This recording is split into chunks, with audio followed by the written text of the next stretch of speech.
So, the first thing I'd like to talk about is a bit sort of about new media and sort of placing it into activism in general. İlk değinmek istediğim şey yeni medya ve bunu nasıl aktivizmle genel olarak bağdaştıracağımız. Okay, so we start kind of with a sort of brief history of, communication platforms. İletişim platformlarının tarihini, kısa tarihini konuşarak başlayalım. So we see really that kind of in 1994, that's really where you get the first type of cooperative digital environment for people to start sharing ideas together. İlk kez 1994'te daha böyle bir işbirlikçi, kolektif bir dijital platform görüyoruz insanların fikirlerini paylaşması için. And basically, when we consider that really sort of the first sort of social media that's as similar as, for example, Facebook, kind of starts in the early 2000s. Facebook benzeri sosyal medyaların ilk örneğini 2000'lerin başında görüyoruz. So the only reason why I'm presenting this is that I think, and that goes along with a lot of the concerns that are in this room, and that concern that, we don't know where it's going and how to use it properly. I think it's normal, because this is actually a relatively new part of, the world in a lot of ways. Yani ifade edilen kaygılar doğrultusunda düşünmeye gittiğimiz bilmiyoruz, onu nasıl kullandığımızı bilmiyoruz. Bunlar çok geçerli kaygılar ve çünkü görece yeni bir sistem zaten bu bence sosyal medya. So through conversations like this, that in time, I think activists in general, or social movements in general, will be able to use these more effectively and, kind of keep up with the changes that social media is going to bring to us. But again, it's always important, I think, to take a step back and realize that this is still a relatively new thing for all of us. Evet, bu gibi diyaloglar sayesinde toplumsal hareketler, aktivistler böyle kaygıları açacaklar. Ama böyle geri durup hatırlamamız gereken, bunlar hala çok yeni teknolojiler. So the first part is the role of the digital age in disrupting power. So I'm just going to read this out. The reality is that command and control bureaucracies are just no longer needed to make large numbers of people do things. These institutions have lost their monopoly on collective action. More individuals and groups that are successful in this new environment are empowered in ways that sit outside of and in many ways challenge the very legitimacy and relevance of our 20th century hierarchical organization. And this is a quote from Owen in this very interesting book.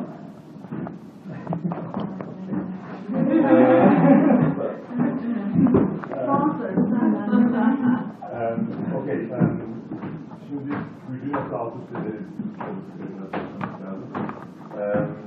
O yüzden de alt üst dijital çağda devletin kitabından alıntı yerleştiriyoruz.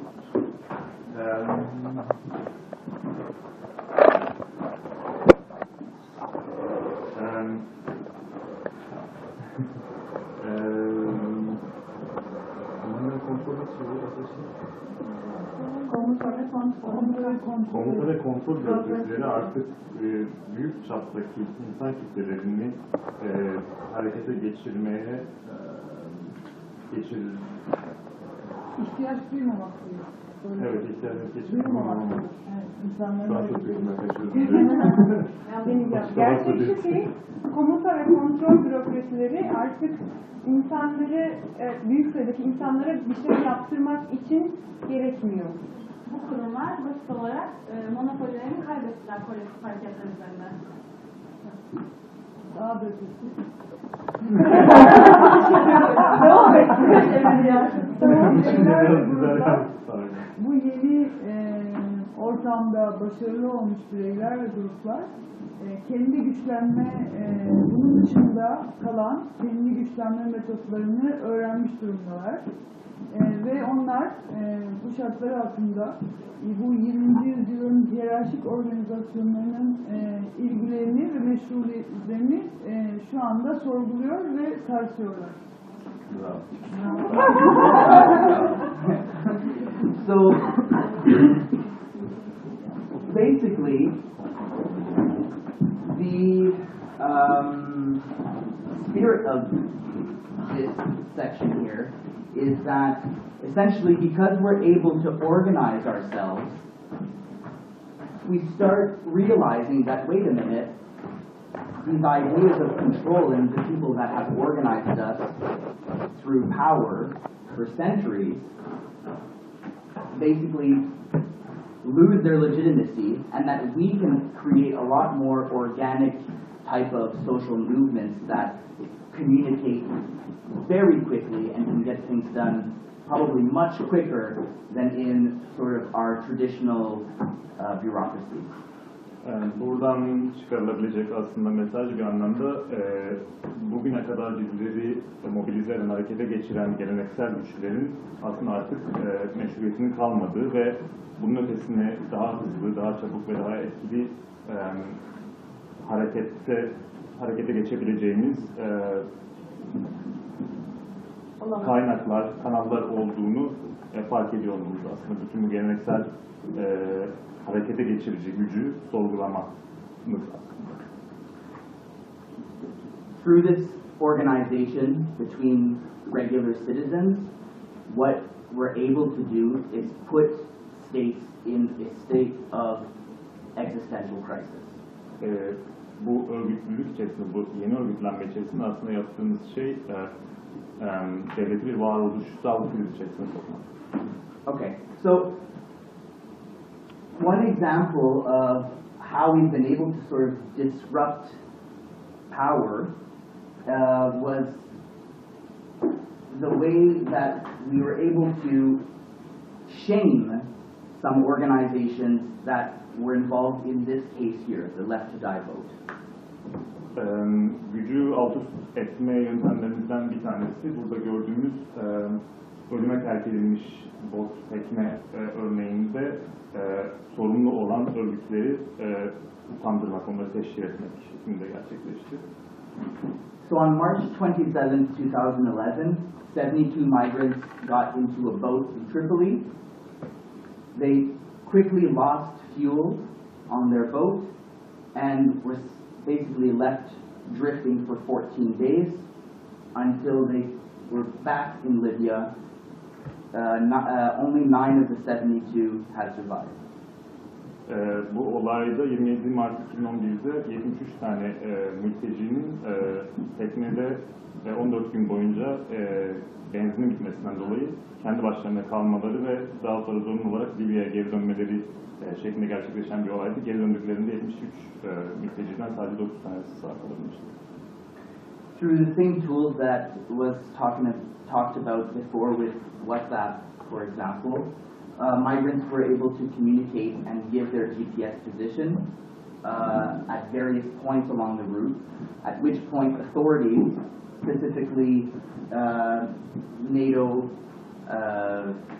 which is operating in these waters, as well as Coast Guard, were notified, but those notifications were gone untreated and unresponded.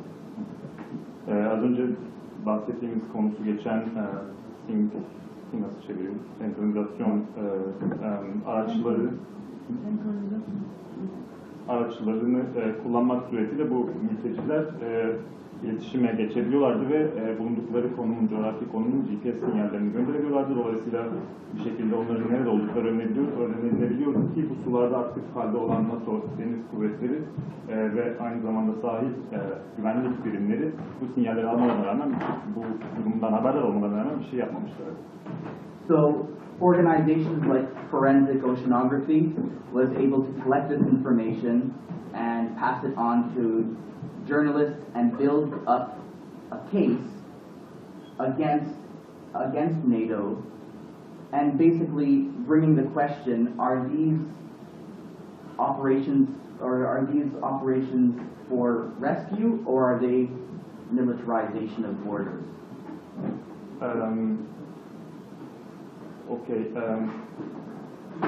Okyanus bilimsel suç, evet, ama o forensik oceanografi değil, yani okyanus bilimsel adli tıp bilimleri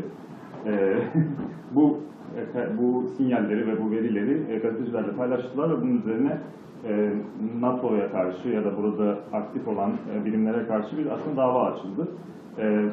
Ve şu soru aslında ortaya çıktı. Siz burada güvenliği sağlamak için mi varsınız, yoksa aslında sizin amacınız bu suları veya bu sınırları militarize etmek?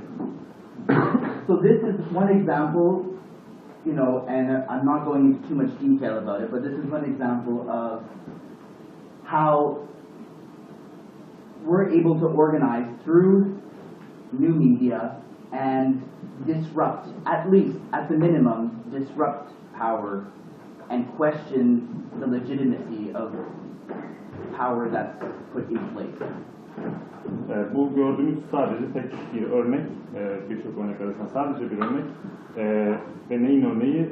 Aslında gücü en basitinden, yapabileceğimiz anlamda en basitinden rahat alt üst etmenin bir örneği. Bu da gücün meşruiyetini bir yandan sorgulamaya yol açan bir alt üst olur. Okay, I want to give a few examples, 3 specific examples of different initiatives. Some of them are along the lines of migration, others are not. But just to give you an idea of different ways that people have used new media to collect information and also act on that information in situations of crises, disasters, etc. Okay. Şimdi dijital aktivizm kısmına geçiyoruz. Burada 3 tane örnekten bahsedeceğim. Burada 3 farklı kurumdan bahsedeceğiz. Bunların bir tanesi, bunlar yani göçle ilgili veya olmak zorunda değil. Ve bunlar bize insanların, aktivistlerin nasıl bilgiye ulaştıkları, bu bilgiyi kriz anlarında veya felaket anlarında nasıl kullanabildiği, bu bilgi üzerinden nasıl harekete geçebildiklerini gösteren örnekler, fikirler veriyor. So the first, which you might be aware of, because there is a chapter in Istanbul and there is one in Izmir as well, is Watch the Med alarm phone, which is basically a 24-hour helpline for migrants that are crossing either from North Africa or, you know, across the Aegean Sea. İlk örneğimiz Watch the Med alarm phone, alarm telefonu. Aslında bunu muhtemelen biliyorsunuzdur çünkü İstanbul'da ve İzmir'de bunun bir şubesi var diyelim ya da aktif çalışanları var. Bunun amacı 24 saat mültecilere Kuzey Afrika'dan Avrupa'ya ulaşmaya çalışan ya da Ege Denizi'nden Yunanistan'a ulaşmaya çalışan mültecilere 24 saat bir yardım desteği, açık bir telefonla yardım desteği sağlamak. So essentially how it works is that this number is available. They can call this number. They can also send WhatsApp messages that with the tools of geolocation, that information can be forwarded by the team that is on shift from alarm phone, alert Coast Guards, alert different operations, whether it's Frontex or the various vessels operated by Médecins Sans Frontières, and they can be alerted to go to this geographic position. There's a boat in distress. Bu sistem nasıl çalışıyor? Bu gördüğümüz numara 24 saat açık ve mülteciler herhangi bir tehlike veya bir kriz anında bu kod numarayı arayabiliyorlar ya da WhatsApp mesajı gönderebiliyorlar. Ve bunun üzerinden buradaki aktif çalışan takım bu araçlar sayesinde bu mültecilerin bulunduğu konumu elde edebiliyor ve bu konumu ya işte Frontex yetkililerine ya sınır tanımayan doktorların işte teknelerine, o denizdeki birimlerine ya da işte diğer yetkililere yardım ya da işte bir destek çağrısı, müdahale etmek için bir destek çağrısında bulunabiliyor. So this is an example of a ship log. The names and locations have all been blacked out because of privacy issues. And essentially what this does is shift by shift a log is created. And this information, when there are breaches of human rights, or for example, an act of refoulement, which is sending back the migrants to Turkey, if they're crossing from Turkey to Greece, for example, and they're sent back, this can be used as a record that is time-stamped, and this information can be used to build cases against organizations that are conducting these breaches of human rights. They're international law. Gördüğümüz bir günlük, burada isimler ve konumlar karartılmış vaziyette.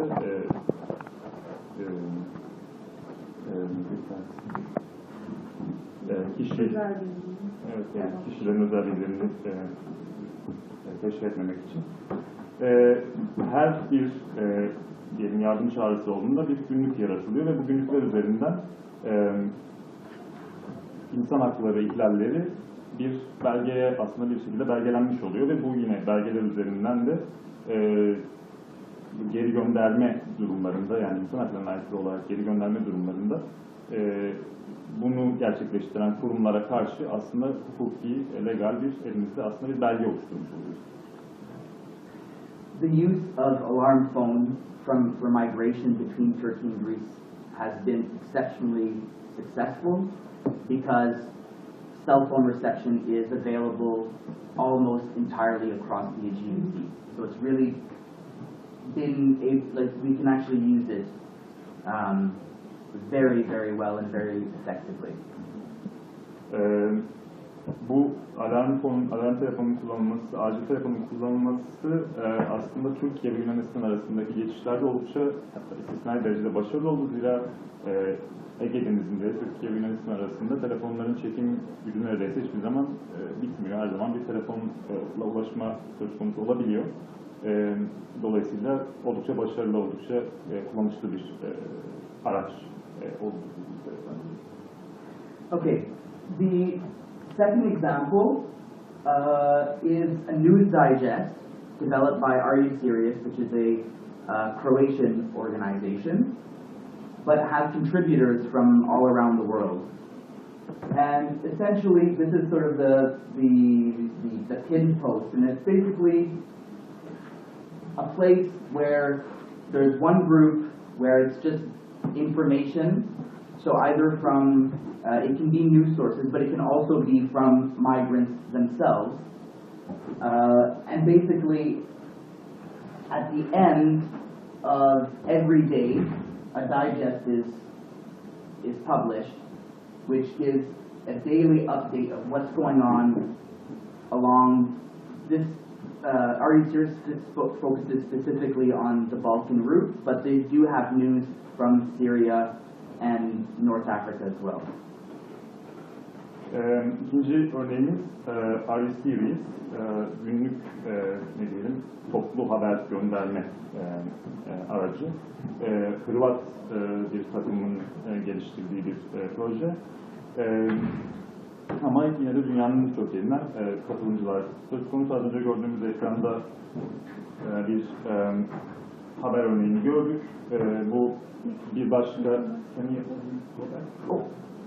yani burada bir haber, ham haber örneğini görüyoruz. Bu bir haber kanalından, bir ajanstan veya işte herhangi başka bir haber kanalından geliyor olabildiği gibi göçmenlerin kendileri tarafından da üretilmiş bir bilgi de olabiliyor. Ve günün sonunda bu şekilde bir ne diyelim sindirilmiş, toplu hale getirilmiş bir raporla karşımıza çıkıyorlar. Gündelik olarak güncelleniyor bu. Esasında Balkan rotası üzerinde aslında özelleşmiş bir grup ama bunun dışında Suriye ve Kuzey Afrika ile ilgili haberler de yer alıyor. So this obviously can be very useful for those that are working in migration.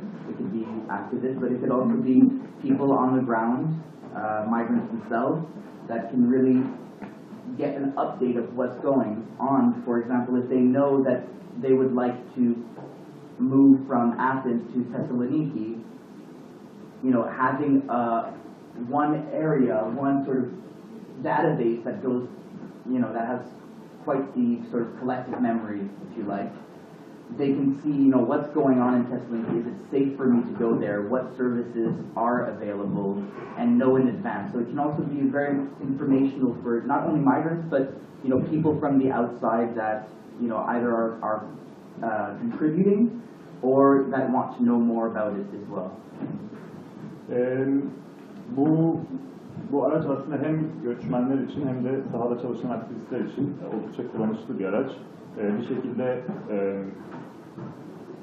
diyelim ki bir yerden bir yere gitmek istediğinizde, zaten dans edenle gitmek istediğinizde o an işte gitmek istediğiniz yerde ya da yolda neler olduğunu buradan bir şekilde güncel bilgiye ulaşabiliyorsunuz. İşte diyelim ki güvenlik var mı, ne gibi servis, ne gibi hizmetlerle ulaşılabilir. Bunun verisini bir şekilde buradan ulaşabiliyoruz. Dolayısıyla hem sahada hem onun dışında yer alan insanların faydalanabileceği ve bir şekilde kullanabileceği bir platform. Question? Yeah, I have a quick question. With Alarm.phone, I know that they have native speakers of Arabic, Kurdish, and this is what they do. And in here, since they released something, is the English the language they use? Yeah, as far as I know, English is the operational language of what they do. I know that the team, which is always kind of growing and rotating as well, is multilingual, so you will have hosts that, you know, have Arabic speakers, but yeah, I think the final result is in English, which of course is problematic, but on the other hand, if it's a daily update to produce translations in various languages, I mean, I think that would be the next, you know, big step, but it would be an enormous step for sure, because having it accessible to those that don't speak English, I mean, accessibility is always a concern. Ben sorumu çevireyim. Ben sordum yani Alarm.phone'la ilgili biliyorum. Onlar yaptığı işte çok da şey değil. Bir yayın yapma açısından. Tabii ki böyle şeyleri iletişim kurdukları için Arapça ve Kürtçe bilen insanlar orada çalışıyor. Ama burada ben de öyle ben de öyle biliyordum. Bütün sonuç olarak yayınladıkları şeyler hep İngilizce diyebiliyorum. Doğru mu? Yani İngilizce mi diye sordum. Cevap da çevirdim. Cevap da evet öyle şu anda. Tabii ki haber kaynakları, haberleri ulaştıranlar göçmenlerin kendileri de olabildiği için başka yerlerden, Arapça, başka dillerden olabiliyor. Ama sonuçta üretilen şey İngilizce bir kaynak. Bu problematik bir şey aslında. Yani sadece İngilizce yerin olması.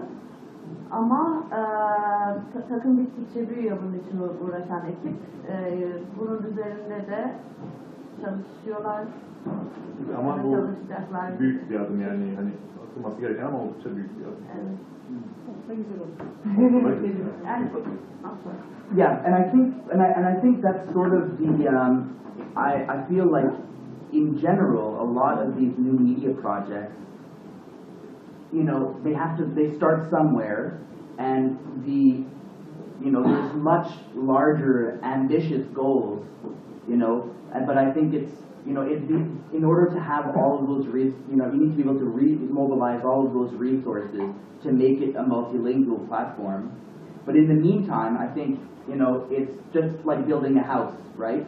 And I think as these initiatives grow in terms of numbers and the amount of, you know, not monetary, but like, you know, the human capital that's involved in all of that, as it grows, I think that's totally the objective, is exactly to have a platform that really does address those problems of, you know, accessibility, which you're talking about, for sure.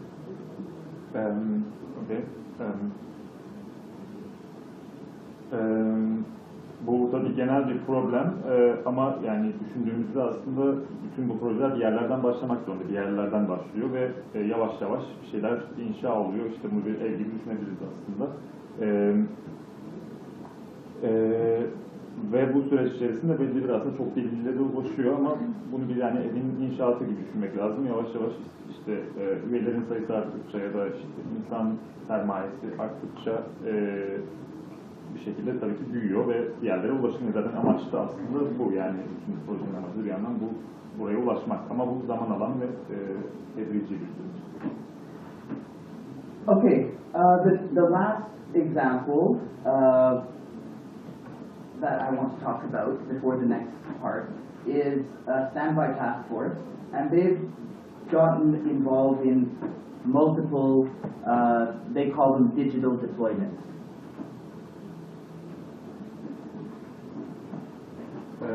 I think it would be better to explain what it is because Okay. Sounds good. cannot make much sense. No problem, no problem. Yeah, so basically, when there's Standby Task Force is comprised of, I think it's about 2,000 or even more, I think now, digital activists, essentially. And depending on when there's something big that happens, and we'll kind of look at different examples of that. And usually crises or disasters, some of them are natural, some of them are, it can be political as well.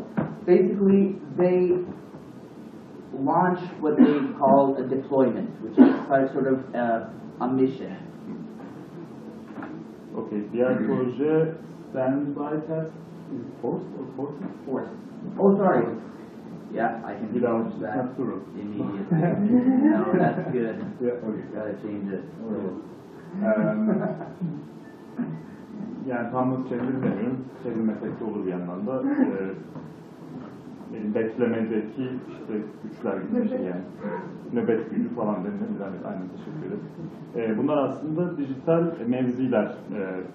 2000 ya da işte biraz daha fazla dijital aktivistten oluşuyor bu proje. Eğer yani çok büyük bir şey olsa mesela yani bir doğal afet durumunda ya da doğal olmayan politik bir sorun olduğunda bu aktivistler bir mevzileniyor aslında ve bir aslında bir misyon mevzilenmesi gerçekleşiyor. So the first one here was when there was the earthquake in Ecuador recently, and basically what is going on is that organizations were able to, or individuals as well, were able to kind of show what type of work they're conducting in the different regions. So, and these are typical cluster groups on the right-hand side. So you can really see from one city to another, maybe some of the gaps. So if we're an organization here and we're doing food security predominantly, okay, we check we're doing food security, and as all of these organizations, you know, contribute to this map, we can identify that, you know, for example, this small slice, which responds to, I think, camp coordination, then maybe this is an element that needs to be focused on from, for example, international actors that will be coming in, right? And that's sort of where all of this started, was this idea that when international organizations come into a country, there's a lot of assumption that goes into what is needed, but these types of tools can really identify what the gaps are, and that if your focus as an organization is, you know, logistics, but logistics is already covered, well, there's maybe other things that you need to be, maybe there's other ways that you could mobilize your resources to respond to what's going on the ground. Okay, bu bir örnek. Ekvador'da ne zaman olduğunu ben hatırlayamadım ama yakın zamanda olmuş bir deprem üzerinden bir örnek. Pardon? Mart Nisan. Okay. Bu projeye aslında hem örgütler hem de bireyler katkıda bulunabiliyor. Ve bir şekilde kendi yaptıkları işi buradan duyurma, aslında gösterme amaçlı bir proje bu. Sağ tarafta gördüğümüz diyelim iş grupları ya da eylem grupları mevcut ve bu harita bize hangi şehirde ya da şehirlerin arasında veya şehrin kendi içerisinde ne gibi boşluklar olduğunu, eylemlik anlamda ne gibi boşluklar olduğunu göstermeye amaçlıyor. Diyelim ki biz gıda güvenliği alanında çalışan bir aktivist ya da işte örgütüz. Buradan bakarak işte nerede aslında bize ihtiyaç var, bunu görebiliyoruz. Mesela işte örnek olarak Santo Domingo'nun yanındaki şarkıda baktığımızda işte camp coordination, kamp koordinasyonu ile ilgili çok da fazla bir çalışmanın olmadığını görerek ona yönelik bir eylemliğe geçilebiliyor. Dolayısıyla bir felaket anında ya da herhangi bir kriz anında bir bölgeye giden uluslararası aktörlerin, örgütlerin hangi boşluğa, hangi ihtiyaca hitap edeceklerini koordine etmeyi amaçlayan, onlara bu şekilde yol göstermeyi amaçlayan bir araçtan bahsediyoruz burada. Diyelim ki işte bir lojistik firma, bir hareketliysek ama işte gittiğimiz yerde zaten yeterince bu alanda çalışan aktivist ve başka örgütler varsa başka neler yapabiliriz üzerine düşünmeye başlayabiliriz mesela. Is it better if I just give like small, shorter parts, or? No, this is fine. Yani iyi mi? Türkçe takipte tutuyor. Okay, cool. So here are a few other examples. So on the number one here, Internews News That Moves, that was a deployment requested by Internews, and basically they were providing sort of information, kind of like what we saw before with Are You Serious? But it was an older initiative. It didn't last very long, but it's the same kind of idea of just collecting information, but from a crowdsourcing perspective. And that was translated into partial position. Yes, exactly. Başka örnekler var mesela. Solda örnek Internews. Aslında Are You Serious'e benzeyen bir örnek ama biraz daha eski ve daha sonra başarılı, yani durmuş, bitmiş bir proje. Çok da uzun sürmemiş bir proje. Yine benzer bir şekilde kolektif olarak haber toplamayı amaçlayan ve kitle kaynaklı crowdsourcing, kitle kaynaklı haberleri bir araya getirmeye amaçlayan bir proje. Alejandro'da bir ekleme yaptı. Dedi ki bu proje işte farklı dillere çevrilmiş bir örnek, Arapça, Türkçe gibi. Number two, when we think of drones, we often think of military operations. We might think of Yemen as an example.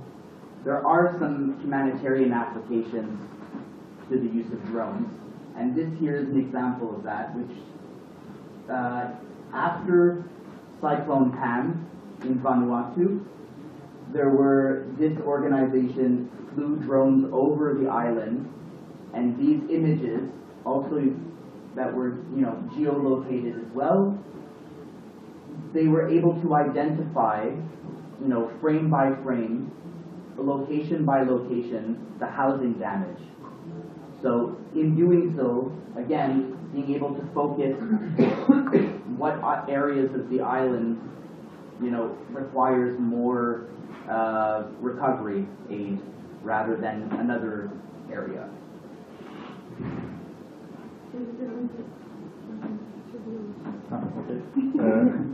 İkinci örneğimizde aslında dronları genelde bir askeri operasyonun çerçevesinde yapıyorsunuz ama aslında dronları mesela Yemen'deki işte savaşı düşünürsek ama aslında dronları kullanan insan yardım grupları da var ve bunlar için geliştirilmiş aplikasyonlar, programlar da mevcut.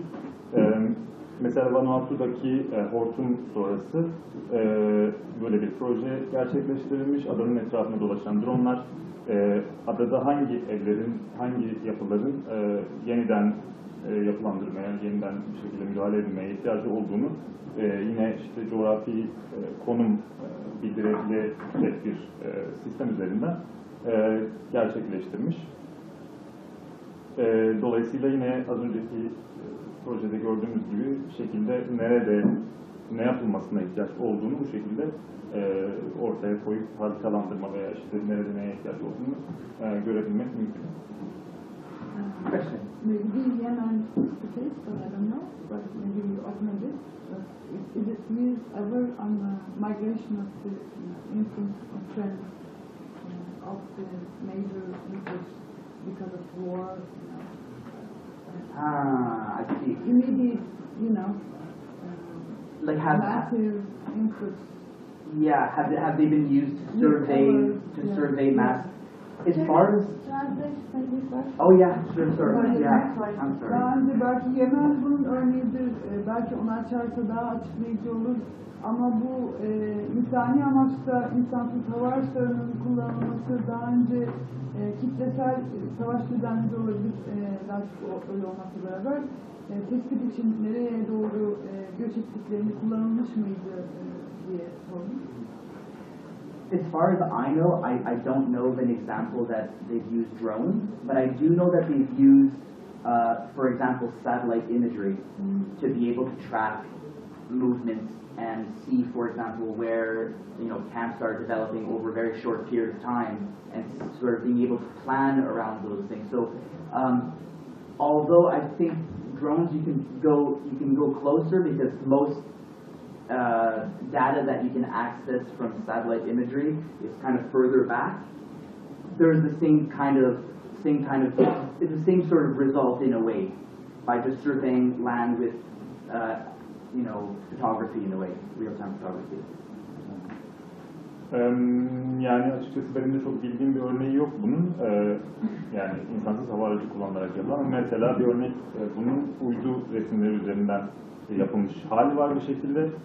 Bunlar sayesinde kısa vadeli kamp oluşumları ya da kısa vadeli gelişmeler, yapısal değişiklikler gözlemlenebilip buna göre diyelim ki ihtiyaçlara yönelik harekete geçirilebildiği bir çalışma yapıldı.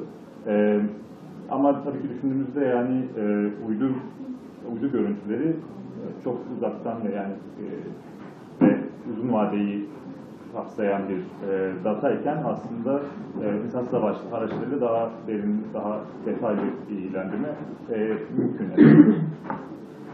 Okay, so I'm going to try to speed up a little bit here. Not that much, but it's fine. It's all good. The next part is relatively quick anyway, so yeah. So now we're going to look at sort of a specific application of this, and it's crisis mapping.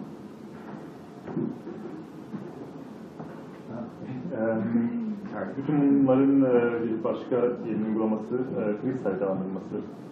Okay. So these are generally the mapping platforms that are used for crisis mapping. So there's Ushahidi, Live Map, Google Maps, OpenStreetMap, and CrowdMap. Bu gördüklerimiz çeşitli haritalandırma araçları, kullanılan haritalandırma araçları. So what crisis mapping is, essentially is using crowdsourcing. So crowdsourcing is all of us can contribute. There's no restrictions. I mean, of course, there's the accessibility restriction if you don't have internet connection or these things. And again, these are challenges that, we're constantly having to overcome. But basically, that information is collected. Then the next step is that information needs to be verified as well, right? So you can do that by, confirming that a claim from one person is consistent with the claim of another person, or even better, three people through triangulation.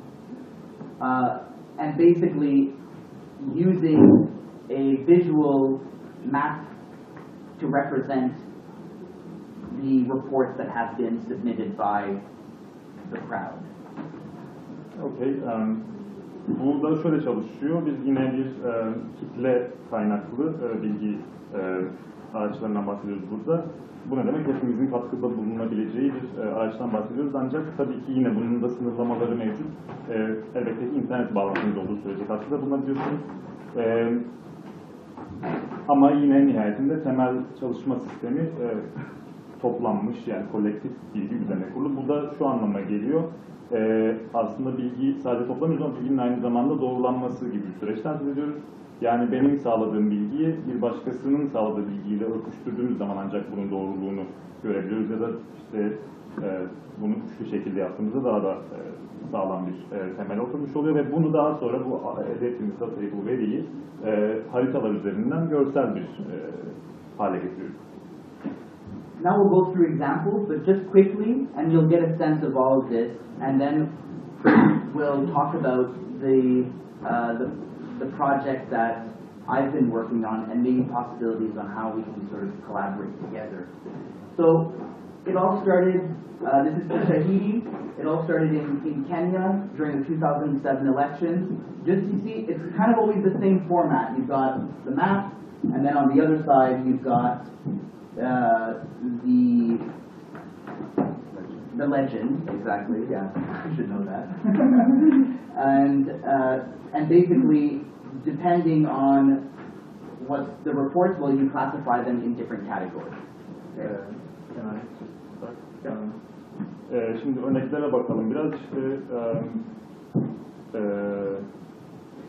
daha sonra yani önce farklı örneklerden başlayıp daha sonra benim de içinde yani Alex'in de içinde çalıştığı o HSMS projesinin ve daha sonra da bu projeyi üzerinden nasıl bir işbirliğine girebileceğimizi konuşalım. Şimdi ilk örneğimiz Kenya'da 2007 seçimleri sırasında gerçekleştirilmiş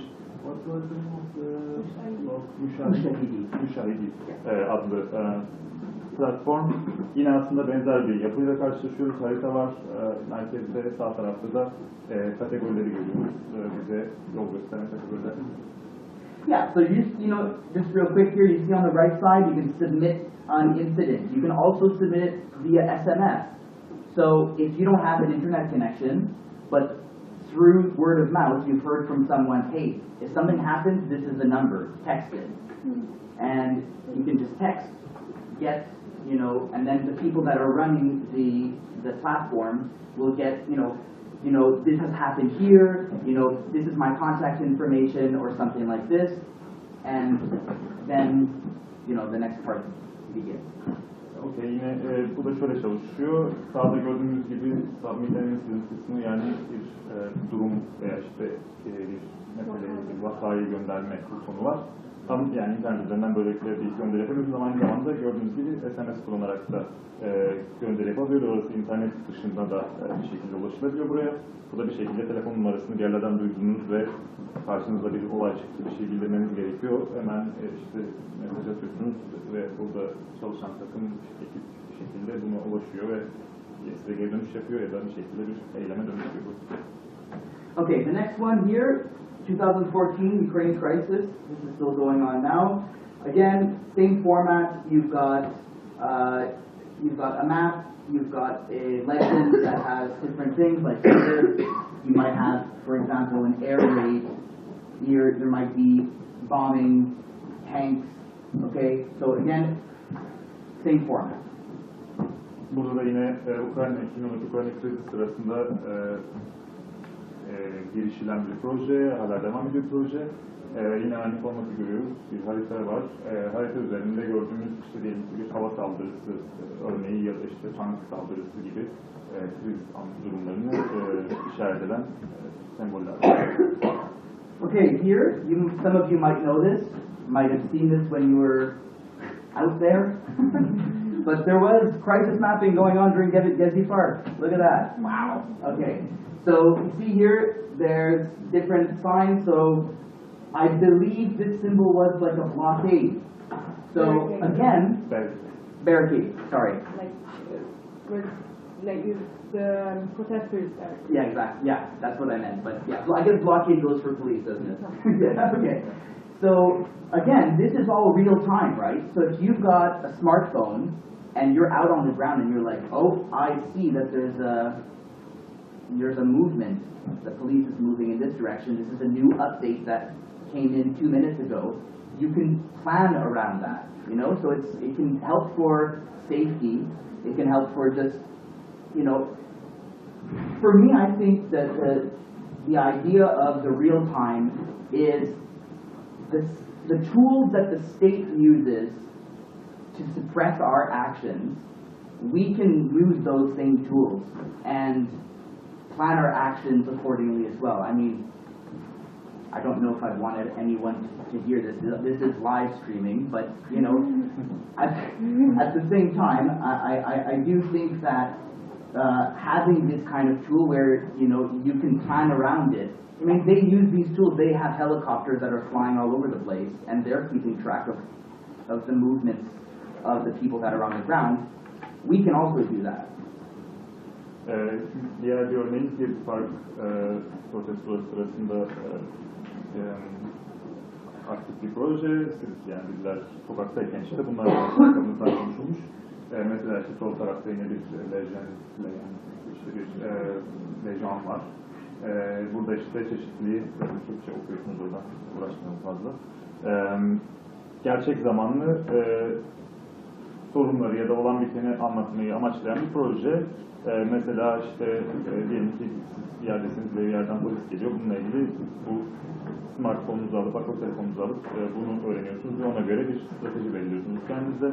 Yani bir güncelleme hali oluyor en nihayetinde. Özellikle güvenlik açısından önem arz ediyor.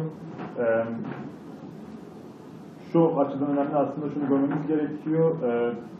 Biz devlet gerçek zamanlı anlamda bizi kontrol etmek için, bu tarz hareketleri kontrol etmek için ne kullanıyorsa aslında biz de bu araçları kullanabiliriz ve bunu ters çevirip yani karşı tarafı kendi silahıyla vurmak gibi bir anlamda kullanabiliriz ve eylemlerimizi bu şekilde planlayabiliriz. Aslında bunu tabii söylemek ne kadar doğru dedi yani canlı yayındayız ama yani bu ama yine de sonuçta bu araçları bizim de kullanmamız gerekiyor. One thing about the live stream, canlı yayınla ilgili bir şey kapalı bir grup. Ana haber medyanın ne kadar kapalı olabilir? Close. Close, kind of close. Var ama Fark etmez. There's an amazing and people are watching. 6 kişi izliyor şu anda. Very popular. Okay.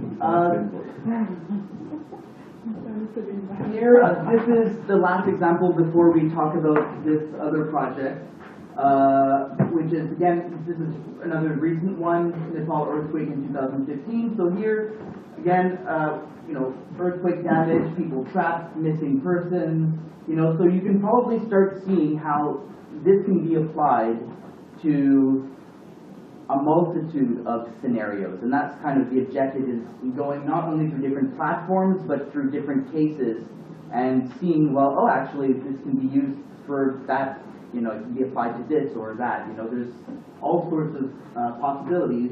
And there's also the secondary component, which is that this is just mapping information, but there is a strong potential of how that information is then brought into, okay, how do we take that information and turn it into something, right?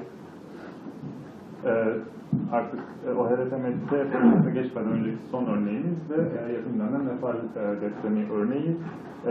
Yine burada bir haritalandırma çalışması var ve haritada işte diyelim ki depremde ne gibi zararların ortaya çıktığı, işte kaybolan insanlar vesaire gibi sorunları bir şekilde görebileceğimiz bir çalışma bu da. Bu aslında tüm bunlara baktığımızda şöyle bir tablo çıkıyor ortaya. Bütün bu ne diyelim projeler ya da bu platformlar birden fazla çeşitli senaryolara, çeşitli durumlara uyarlanabilecek kapasitede ve esneklikte platformlar. Yani bir platformda aslında birçok duruma dair birçok amaca yönelik işler yapabiliriz. Birçok olasılık var aslında. Ama yani bu datayı aslında aldıktan sonra, şu haritayı oluşturduktan sonra aslında bir ikinci adım aslında haritalandırmanın ötesinde bu datayı da ne yapabiliriz sorusu ortaya çıkıyor. Question. Not question. Just a question. I was wondering if we need a break and when before you start speaking about OHR or after. I want to ask people. Yani bir araya ihtiyacınız var mı? Bir 10 dakika falan. Onu da işte bu OHRTM'ye başlamadan önce yapalım, sonra mı yapalım diye bir sormak istedim. Herkes nasıl? Ben çok güzel kalmak için çıkacağım. Bence ara lazım ama belki de sadece hızlı bir en azından tanıtımdan sonra bir ara versek nereye Bence doğru de yani yani şöyle belki 5 dağılmayalım. Çok hızlı bir Çok hızlı ne bir olduğundan bilgi. ne için bunları hani ana fikirle gidiyoruz ondan sonra yapalım. In my opinion, we can have a break, but after maybe a quick introduction to what this thing is all about, where are we going, Sure. then we can have a break. Yeah, we can have a discussion after the... Short break. Okay. Short break. Okay, so, well, there's no sense showing this because we're just going to go directly onto it. Here we go. Okay, so here we go. I can turn this into Turkish, and hopefully I'll be able to understand enough of it. So, yeah, unfortunately this top part here is not in Turkish, which is kind of an issue, but this is. So basically here we have a map and there's different sections. You might have kind of gone onto this. Now we can click on specific reports. Okay, migrants arrived from Greek island of Kos. So then you click on here, and essentially you get the report. Okay, this here was just a news link that was posted. Here, 18 Pakistanis arrested in Bodrum. So here a short description. So basically all it is at this point, and you know, I can't underline enough that this is a very new project. There's a lot of things that can go from here. Yani belki daha önce bakmışsınızdır zaten işte siteye girdiğinizde bir harita var. Bu arada Türkçesi de var sitenin maalesef yani siteki bazı maalesef onu çevirmiş değil ama genel olarak yaptığımız şey haritada burada gördüğünüz yuvarlaklar içerisinden bir olayı seçip o olaya dair yazılan haber ya da rapor ne varsa bunu orada görebiliyoruz. Ancak şunu belirtmek gerekiyor ki bu oldukça yeni bir proje, yani çok yeni bir proje. So essentially, relatively easy. You're on the ground, you see something or whatever, you submit a report. Okay, and this is, by the way, this is using CrowdMap, which was the last of the different platforms. Here, you know, report, description, where does it fit on here? Okay. There's different things you can do, like you can actually end up highlighting a whole area. So if you know that there's like, let's say an informal camp that goes from here, you know, here, yeah, okay, you can identify that, or you can just write, you know, a name. Oh, here.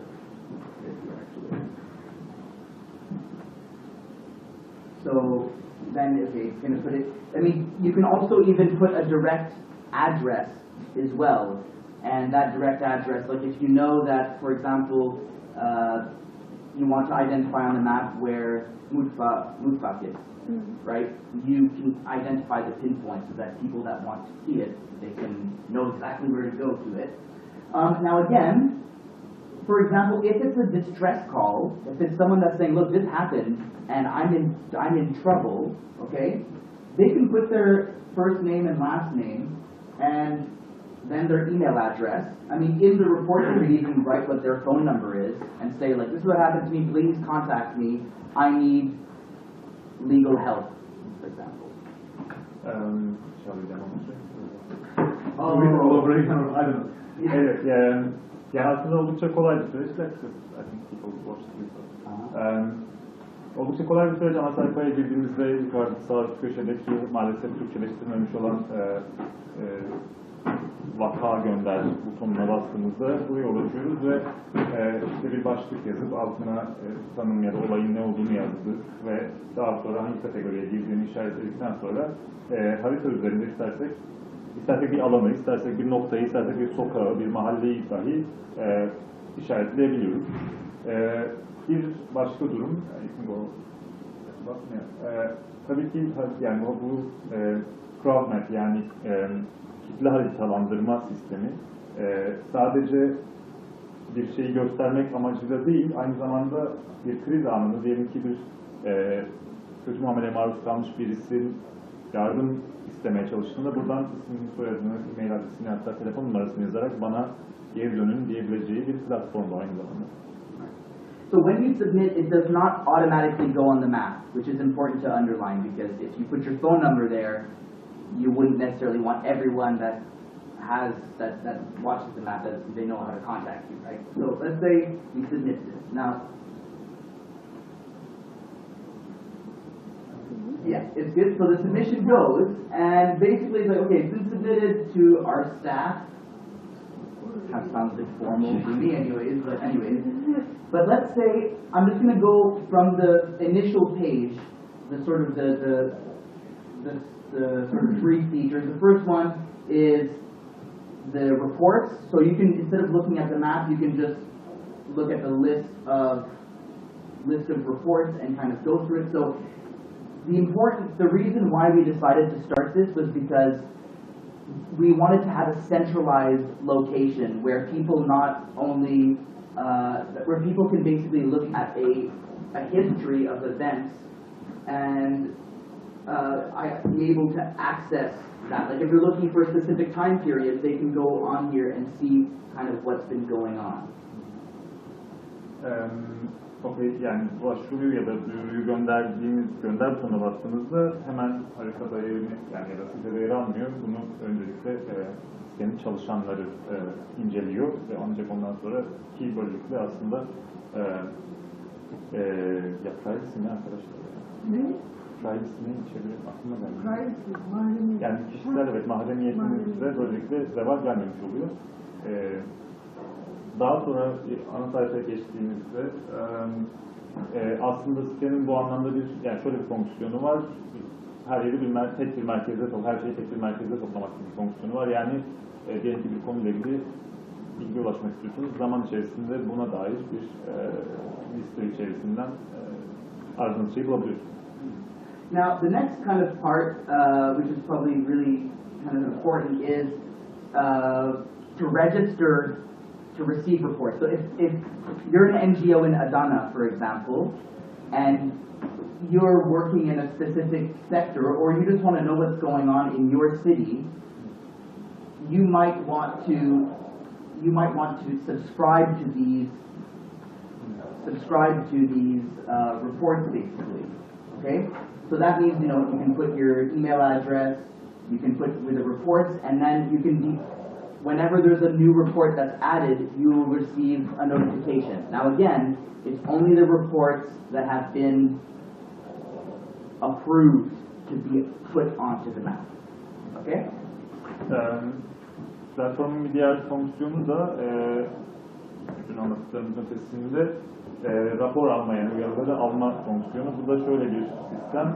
Diyelim ki bu işlerle uğraşan bir örgüt veya grupsanız bizim olduğumuz gibi şu an buraya kayıt olup sitenin yöneticileri tarafından onaylanmış, siteye konulması için onaylanmış olan duyuruları e-mail adresimize yazarak ve çalıştığımız alanda kategoriyle girerek mail adresimize gelmesini sağlamış oluyoruz. Böylelikle doğrudan o an bilgi siteye ulaştığında bize de ulaşmış oluyor.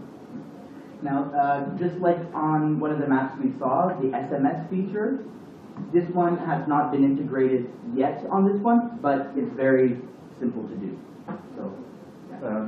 Daha önceki web sitesinde gördüğümüz SMS fonksiyonuna henüz girişilmedi bu site için ama bunu yapmak çok kolay. Okay.